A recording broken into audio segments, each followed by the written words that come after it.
Welcome, everyone, to the deep dive. Today, we're really jumping right into the deep end. We definitely are. We're tackling one of those huge questions, maybe the fundamental human question. What actually gives us, human beings, value? The big one. Yeah. And for so many of us, for such a long time, the answer felt, well, pretty clear, often tied to something bigger than us, maybe something sacred. A divine source, perhaps. Exactly. But what happens when you start to kind of poke at that foundation, when you strip away the assumptions? It gets incredibly complicated. And surprisingly urgent, actually. It really does. It's Yeah. a question that I think has echoed through philosophy, through theology, for literally millennia. Absolutely. And if we try just for a moment to think about a world where we don't automatically assume a divine command or some, absolute rules just handed down to us, Rules that are just given. then why should humans inherently deserve dignity? Why would we have more intrinsic worth than, say, a really smart chimpanzee or even a complex ant colony? That's a tough question. It feels uncomfortable even asking it. It does. And maybe even more importantly, how can morality, this whole system of right and wrong that can feel so subjective sometimes, how can it actually function as a practical strategy, Yeah.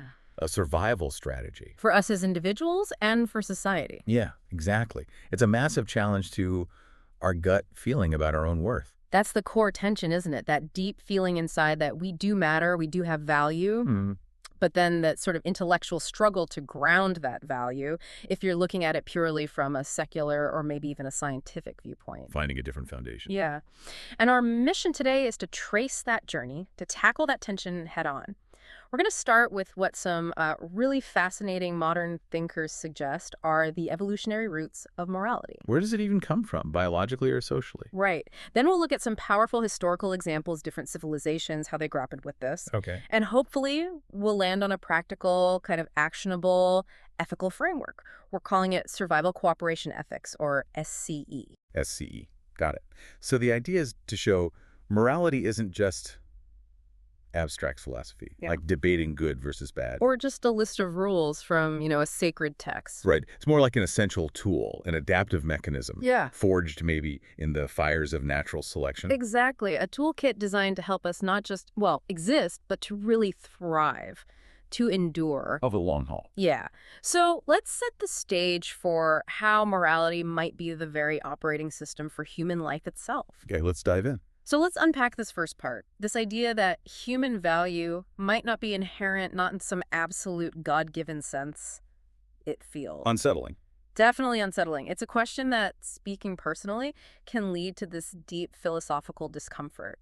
Where does worth come from if not from that higher source? And that discomfort is exactly where our origin story for this deep dive really kicks off. Right. It wasn't just us thinking about this in a vacuum. It actually came from a very public and I think quite revealing conversation. You're talking about the Brett Weinstein and Tucker Carlson exchange. Exactly. Tucker Carlson asked this incredibly direct question, one that I think resonates with a lot of people, especially those maybe who value a traditional or religious perspective. Yeah, he basically asked, if there is no God, why should humans have inherent value? And that's not just a debating point, is it? It cuts right to the core for many people. How do we understand dignity, worth? It presupposes that without that divine anchor, value just kind of dissolves. Right. That the sacred is the only real foundation for ethics. And Brett Weinstein, coming from that evolutionary biology angle, his response was really counterintuitive to that traditional view. Very much so. He suggested that value isn't inherent, like poof. It just exists because we're human, not endowed from outside. He proposed something quite different, something that might sound a bit stark at first, maybe even cold, but it offers a different kind of grounding for morality. exactly. A robust, maybe more naturalistic framework. What's really fascinating, and it is a bit of a mind bender, is his idea that morality, and by extension human value, isn't a pre-existing thing. Not an endowment, not an a priori truth. Right. Instead, it's an emergent property. Okay, emergent property. Like, what does that mean in this context? Think about a huge flock of starlings, those murmurations. Yeah, incredible shapes in the sky. Exactly. No single bird is in charge, right? There's no leader, no central command telling them where to go. Right, they just move together. Yeah. Each bird just follows a few simple rules. Stay close to your neighbors, don't crash, match speed. And from those simple individual rules emerges this incredibly complex, coordinated, beautiful group behavior. Ah, okay. The flux pattern is the emergent property. Precisely. So Weinstein suggests morality works similarly. Individual moral behaviors, kindness, cooperation, fairness repeated over generations, shaped by survival pressures, They bubble up. they emerge into this collective sense of value for the group, something much bigger than just the sum of individual actions. It's built from the bottom up, from successful strategies, not dictated from the top down. Wow. So if I'm getting this right, it flips things around. Moral behavior isn't just us showing the value we already have. It's the actual act of being moral, being kind, building trust, being honest that creates the value. It confers the value, both on the individual who acts that way and on the group that benefits from it. So it's like a feedback loop. Our actions build the very dignity we then feel. Exactly. Value isn't a gift we receive. It's something we actively construct and reinforce through how we live together. It's earned, in a way, collectively earned over time. From a strictly evolutionary viewpoint, yeah. Morality isn't primarily about cosmic justice or abstract ideals in the way, say, some religious traditions frame it. Its main job is more practical. Much more pragmatic. Its evolutionary function is basically to keep the group alive, ensure its long-term success, enable complex cooperation. Which means, well, acknowledging that maybe individual humans aren't special in some grand cosmic sense compared to other species. In a purely biological inventory, maybe not intrinsically more significant than a dolphin or an oak tree. Yeah. However. There's a however. Good. The however is crucial.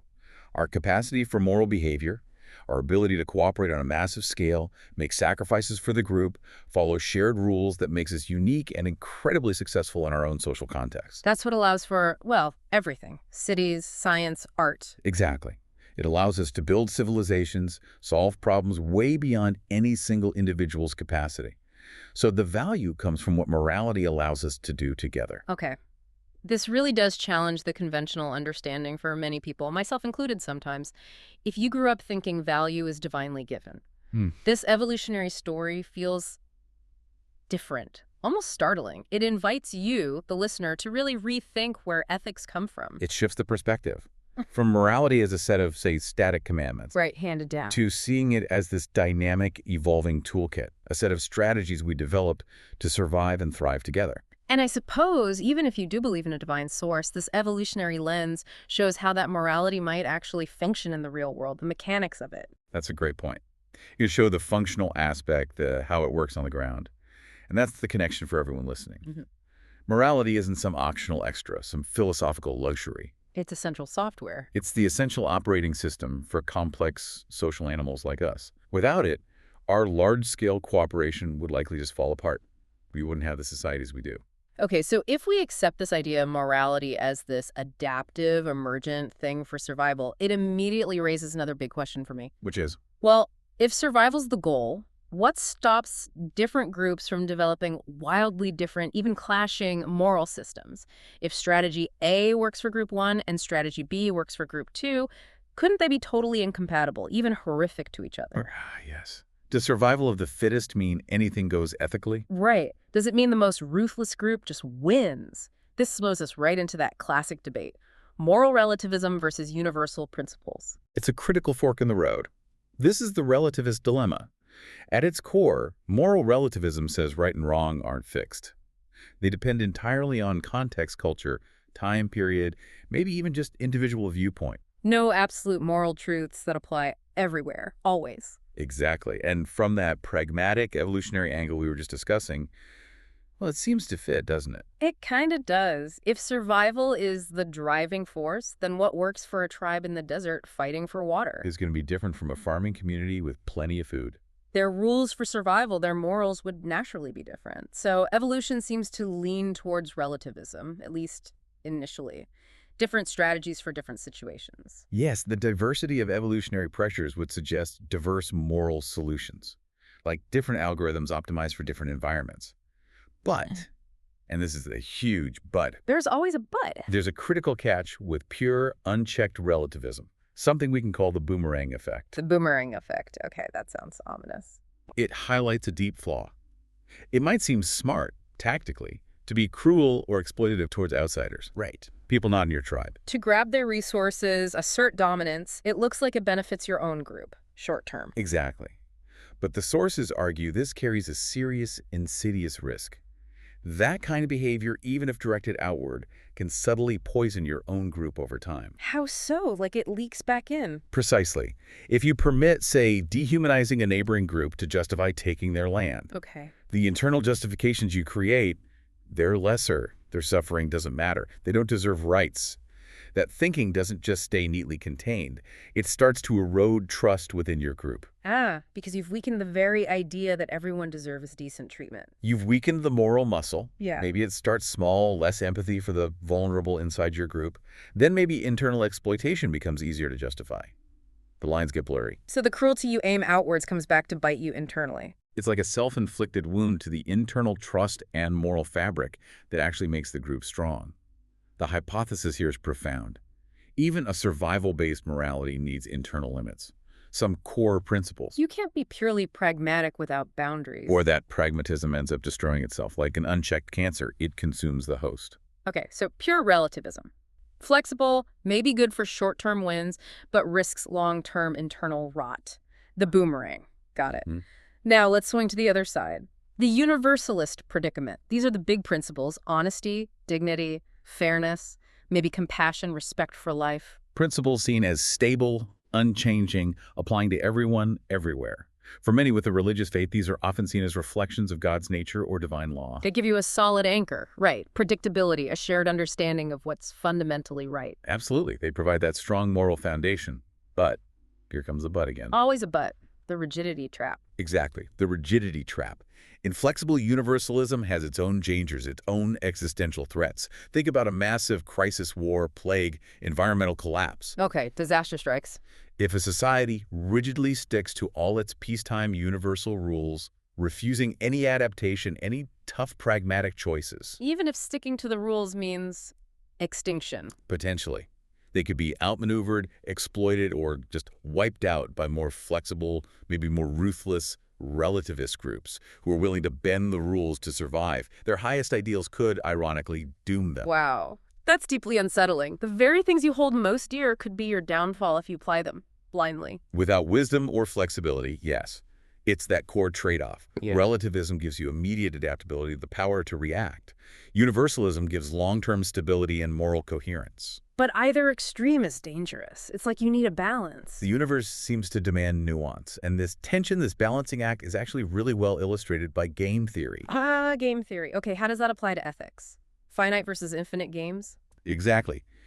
In game theory, a finite game has clear rules, known players, a defined goal, usually winning, and crucially, a definite endpoint. Like a football match. Or single election. Perfect examples. You play to win that specific game. Once it's over, it's over. Winner, loser. And in those games, short-term tactics matter most. Often, yes. Strategies are optimized for immediate gain, competitive advantage, doing what it takes to win this round. Relationships beyond the game aren't the priority. And that sounds like where relativism thrives, right? If deception or aggression helps you win the finite game. It might be seen as the right move for that context. Ethics become purely instrumental. Okay, so what's an infinite game? An infinite game has known and unknown players, the rules might evolve, and there's no defined end.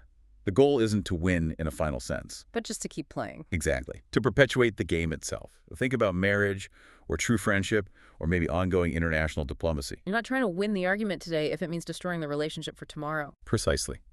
You need to maintain trust, foster cooperation, ensure future interactions are possible. And that's where universal principles become essential. Absolutely. Sustained cooperation, the heart of infinite games, needs predictability, shared rules. You need to trust that others will generally be honest, respect boundaries, honor agreements. Otherwise, the game just collapses into chaos. Universal principles allow the game of society to continue indefinitely. But here's the terrifying twist, the ultimate game changer. What happens when a game can end entirely? Not just for one player, but for everyone. Yes, global nuclear war, irreversible climate catastrophe, maybe a species-level pandemic that shatters civilization. Existential threats to the whole game board. In those scenarios, pure relativism, even if it seems to offer short-term advantages for one nation or group trying to win, It could be suicidally dangerous for everyone. because it might erode the very possibility of global cooperation, the trust needed to tackle these massive shared threats. If everyone is only playing their own finite game, we might collectively lose the infinite one, permanently. That really forces a question on you, doesn't it, for you listening?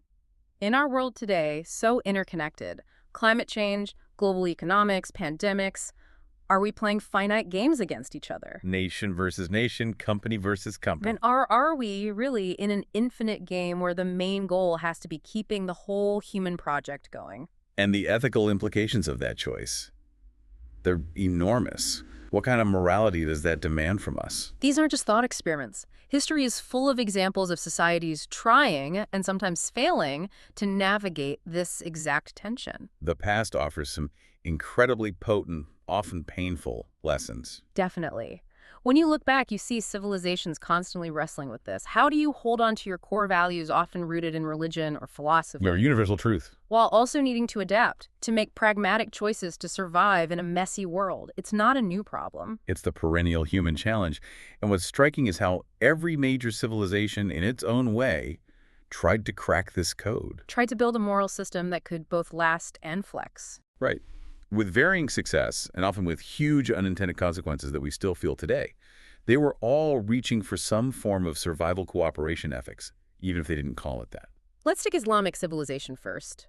At its birth, it presented this really radical ethical vision, didn't it? Absolutely. The Quran, the Hadith, they emphasize this profound universal dignity for all humans.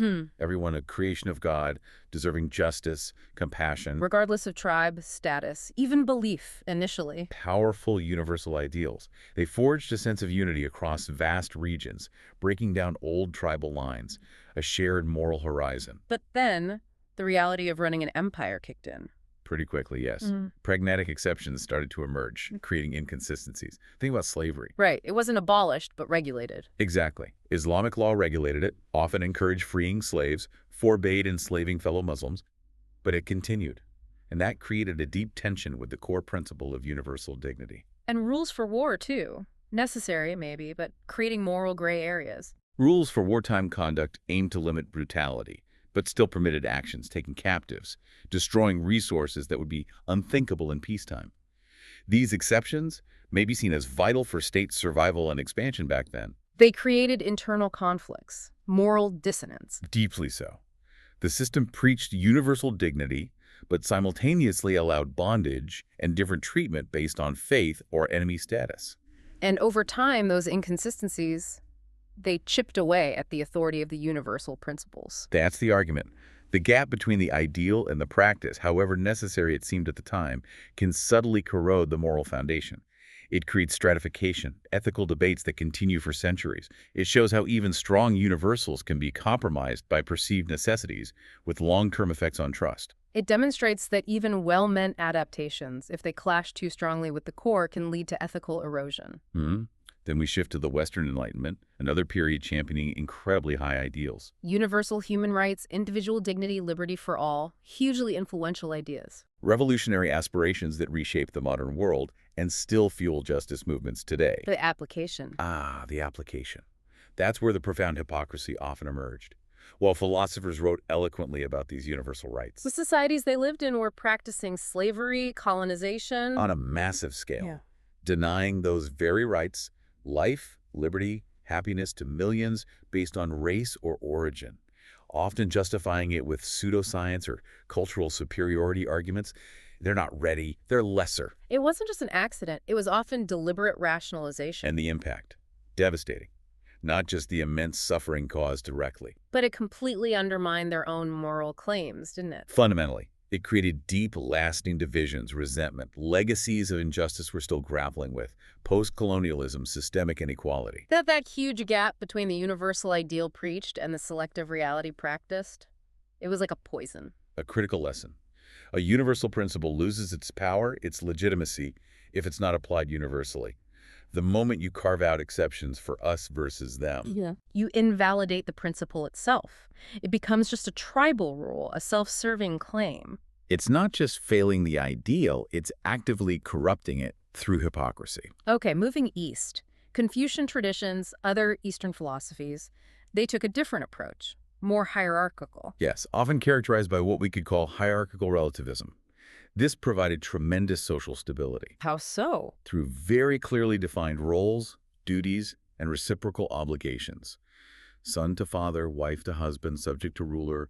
Everyone knew their place, their responsibility. Created a very ordered society. Immense cohesion, harmony, peace for long stretches.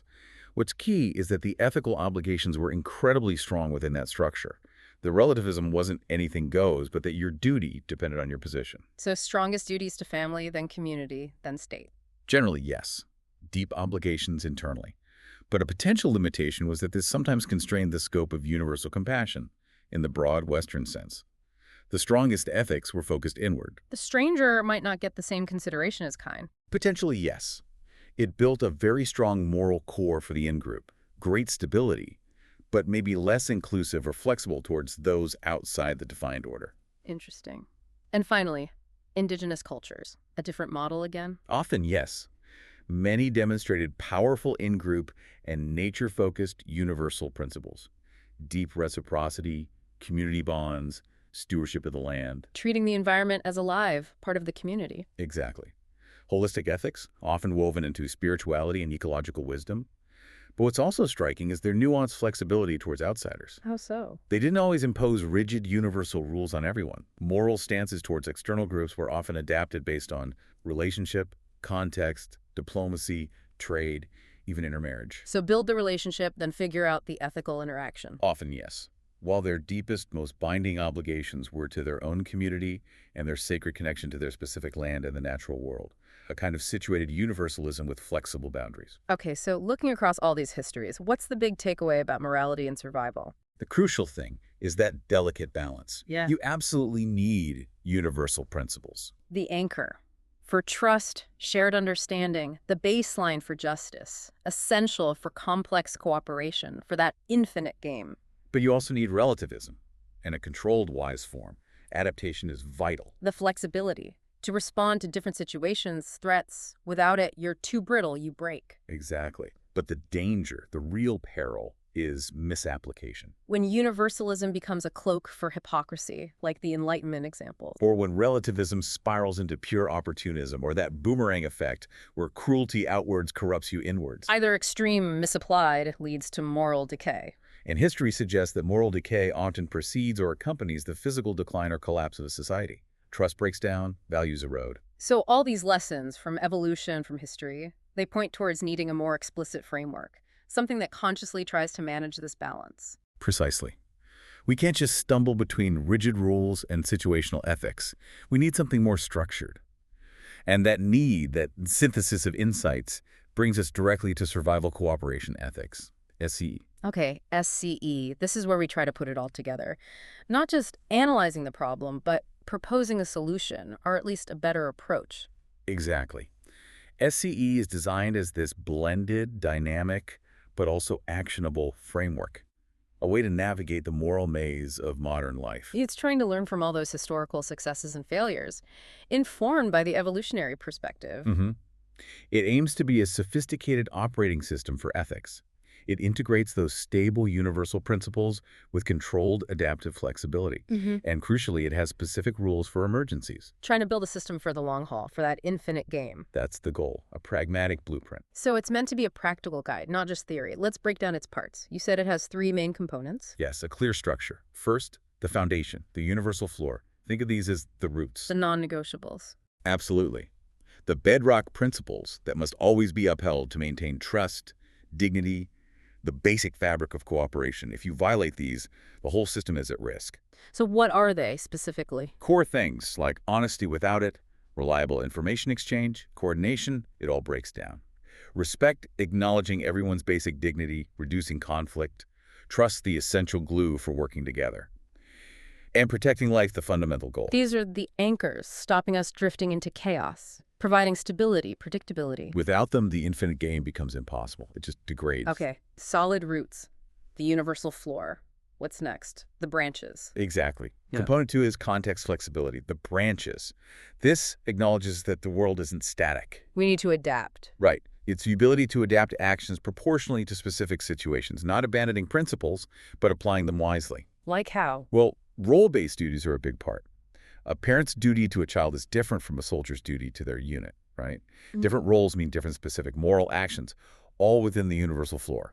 Makes sense. It also means cultural respect, recognizing that different cultures express moral values differently and respecting that as long as they don't violate the universal floor. So diversity is okay, encouraged even, up to a point. Exactly. It allows for dynamic, intelligent responses. It stops the system being too brittle, too rigid to handle complexity. Okay, roots, universal floor, branches, context flexibility. But what about storms? What about when the very survival of the tree is threatened? Yes. What happens in an existential crisis when following the normal rules might actually lead to catastrophe? That's where the third component comes in, the emergency override. Emergency override. It's a strictly defined mechanism for bending or even temporarily suspending the rules, but only in genuine existential crises. Only when the tree itself is about to fall. Precisely. It's the break glass in case of emergency function, like, cutting off a limb to save the body. Extreme measure, extreme situation. Okay, but this sounds like the most dangerous part. This is where it could all go wrong, right? Back to anything goes relativism or justifying terrible things. Absolutely. The risk is huge, which is why the override isn't just a vague idea, it's subject to incredibly strict conditions. 6 tests. 6 tests. Okay, these must be serious hurdles. They have to be. Non-negotiable hurdles to prevent abuse, to stop the slippery slope. Test number 1, What's the first gate? the existence test. Is the very survival of the individual, the group, or maybe even the species genuinely provably at stake? Not just inconvenience, not just hardship, but actual existence. Yes. Are we facing potential annihilation if we don't act? Think of a doctor considering breaking confidentiality only if a patient poses an immediate, deadly threat to the public. It has to be that serious. Okay, that's a very high bar. If you pass that, what's test 2? Test 2. The least harm threshold is the action you're considering the absolute least harmful way to deal with that existential threat. So you can't just use a sledgehammer if a scalpel would do. Exactly. You have to meticulously show that this specific rule-bending action causes the minimum necessary damage to the universal floor while still being effective. If a less harmful option exists, you must take it. Prevents using the crisis as an excuse for unnecessary harm. Okay. Third test, after the action. Third, reversibility.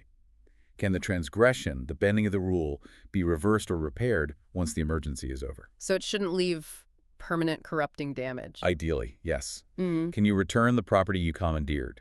Can you undo the immediate effect? If the action permanently shatters the values you're trying to save, it probably fails this test. You need to be able to clean up the mess afterwards, morally speaking. Got it. Test 4. This sounds like it needs accountability. It does. Fourth is publicity and sunset. Can the decision to use the override be made public, openly discussed, understood? No secret overrides. Transparency is key. And, crucially, is there a clear end date? A sunset clause.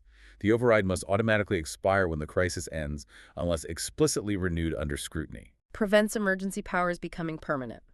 Vital. Okay, test 5. What about making amends? Fifth, repair restitution. Is there a clear commitment up front to repair harm done and make restitution to those affected after the emergency? So you acknowledge the cost and you plan to pay it back. It's about rebuilding trust, reaffirming the value of the rules that were bent. It signals this was a necessary exception, not a new normal. You have an ethical debt. Acknowledging the debt. Powerful. And the final check. Test 6. Sixth, independent red team review. Is there a mechanism for impartial external review after the fact? Someone else judges whether the override was justified and handled correctly? Yes. An independent commission, an oversight board, maybe even just historical assessment. But some way to ensure accountability, learn lessons, and prevent those in power being the sole judges of their own emergency actions. Wow. Okay, those 6 tests. They make the emergency override sound less like a loophole and more like a carefully controlled high-stakes procedure. That's exactly the intent. And to help navigate this, there's the idea of maybe a simple decision card or a checklist. A practical tool. Yeah, a cognitive aid to help individuals or groups work through these tests, especially under pressure. To avoid the panic of pure relativism or the paralysis of rigid universalism. So the whole SCE framework floor, flexibility, override with test, and it gives you structure. It avoids the pitfalls of the extremes. It seems like a way to be human ethically, even when facing inhuman choices. And importantly, it's not just for presidents or generals facing huge crises. It scales down. Right. Let's bring it to the individual level. How does SCE translate into daily life? Free listening. It starts with that individual universal floor. What are the non-negotiables for you personally? Foundational virtues. Exactly. Striving to be honest, respectful, trustworthy, having self-control. These aren't just nice things. They're the basis of your personal integrity, your social capital. Without them, your relationships suffer, your ability to cooperate breaks down. And it also involves thinking long-term. Seeing how your small actions add up, contributing to the bigger picture, that infinite game. Yes. Understanding that your choices ripple outwards. These virtues build character, make you a reliable part of the community. They're the operating principles for a flourishing individual life within a group. Okay, that's the personal floor. Yeah. What about personal flexibility? Adapting without compromising. It means understanding that how you express a principle like kindness or generosity can change. Like how you help family versus a stranger. Exactly. You might give your sibling unlimited support, but offer a stranger directions or a small donation. Or how you communicate, you might be gentler with sensitive news for one person than another without being dishonest. Tailoring the action to the context, the relationship, while upholding the core principle, proportionality and wisdom. Precisely. And then the individual emergency override. It feels really tricky personally. When is it okay for me to bend a rule like honesty? The bar remains incredibly high. Genuine, immediate life or death situations. Not for convenience, not to avoid embarrassment. Only when direct physical harm or an existential threat to an innocent life is imminent. So the classic example, lying to the person with the weapon to protect someone hiding. That's the archetypal case. You suspend honesty to uphold the protection of innocent life. Or maybe, in an extreme starvation scenario with no other options, stealing food might fall under this, but the conditions have to be truly dire and immediate. But crucially, the framework demands something afterwards, right? Yes, the commitment to repair and restore trust. Once the danger passes, you have an obligation to make amends, if possible. Explain yourself. Rebuild the trust that was broken. So the exception doesn't become the rule. It's accounted for. It allows for necessary exceptions while reinforcing the value of the general rule and demanding accountability. This really gives you, the listener, a way to think through tough spots, moving beyond simple rules or just winging it. A structured, principled, yet adaptable approach for your own moral compass. So let's pull it all together. We've covered a lot of ground evolution, philosophy, history. And landed on this idea of SCE. What are the absolute key takeaways for everyone? First, I think, is understanding morality's nature. It's not just abstract fluff. It's an evolved cultural mechanism. Essential software for survival, individual, and social. A dynamic toolkit, not a static rulebook. Second, the danger of extremes. Pure relativism might seem flexible, but it risks internal decay, that boomerang effect. Then pure universalism, while providing stability, can be too rigid, risking collapse in a crisis, the rigidity trap. Which leads to the third point, the SCE balance. It offers a way through by integrating the stable roots, the universal floor. With the adaptive branch's context flexibility, plus that carefully controlled emergency override. Fourth, the impact. Individually, practicing this strengthens character, moral resilience. Socially, it builds group resilience, strengthens cooperation. It gives you tools for hard choices, and society a shared, adaptable moral language. And finally, SCE isn't just theory. It's presented as a practical toolkit for navigating modern life, for ensuring survival and flourishing in a complex world, moving beyond debate to actual guidance. How to thrive morally together. Well said. Thank you for joining us on this really deep dive into morality, survival, cooperation. We genuinely hope it gives you a useful framework, a lens to look at ethical challenges. In your own life, at work, in the wider world, a reminder that even the biggest questions can have practical dimensions rooted in just being human together. And remember, the flood of challenges, well, it might keep rising around us, but with the right mixed, stable principles, thoughtful flexibility, we can navigate it. We can keep our moral compass. We can keep playing the infinite game. See you next time on The Deep Dive.